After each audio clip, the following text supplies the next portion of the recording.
Well, are you one of those people that dread those infamous business dinners and what you consider fake conversations? What you don't realize is behind each of those conversations lurk some pretty powerful beliefs that drive how we approach another person and engage them.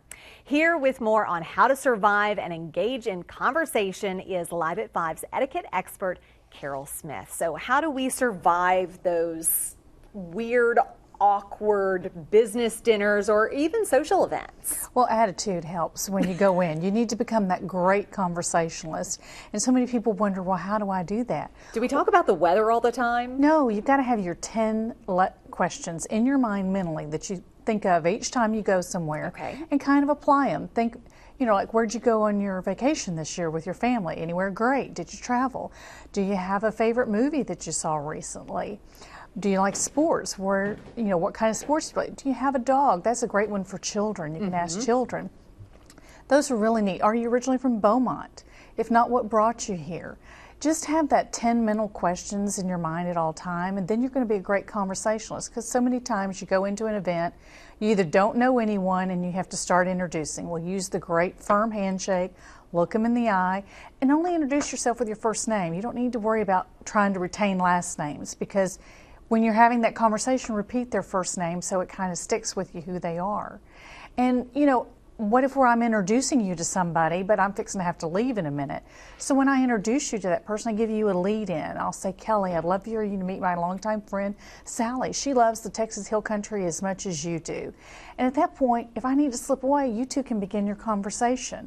And you don't just stand there and go, oh, hi, and, turn and go try to find somebody else. You can meet a new friend and get engaged that way. So there's just a lot of things you need to keep in mind, but, just have an upbeat attitude.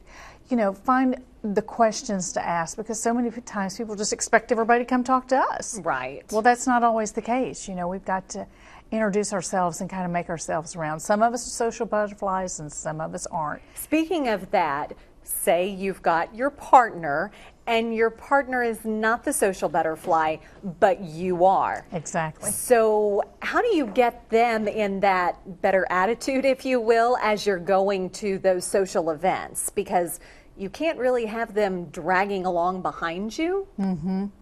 You kind of maybe talk about the event before you go with them. And just, if they don't know anything about it, it's your kind of group, you kind of introduce, this is going to kind of be who's there. You know them, go up and visit with them. Kind of find out what some other people are doing, on trips. Maybe that'll give you a lead in as to your next place you're going.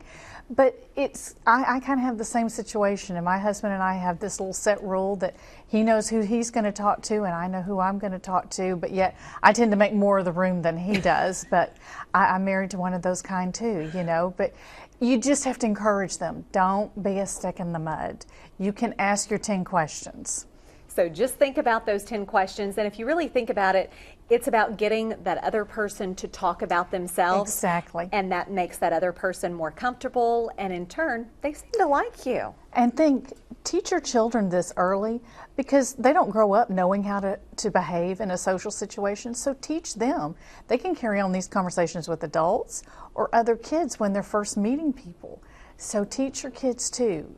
Get those 10 questions in your mind and have them ready to go whenever you go somewhere. It's not too early to start. Never. Thanks, Carol. We appreciate it. And now here's Sheldra with a look at what's coming up at 5:30 over on Fox 4.